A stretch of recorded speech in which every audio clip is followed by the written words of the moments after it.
Ayan na ang chicken natin. Luto na lahat. So, ito yung katsu chicken natin. Tikman natin. Sarap niya.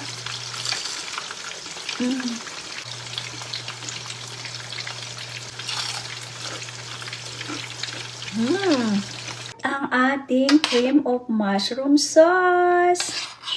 Ayan. Ooh, ang sarap nito. Promise. Ito huhusgahan na natin kung anong lasa kapag may sauce. Ang sarap talagang yung chicken natin is napaka-juicy inside. Ayan.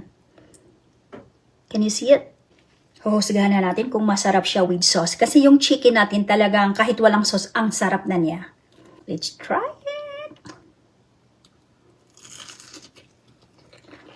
it.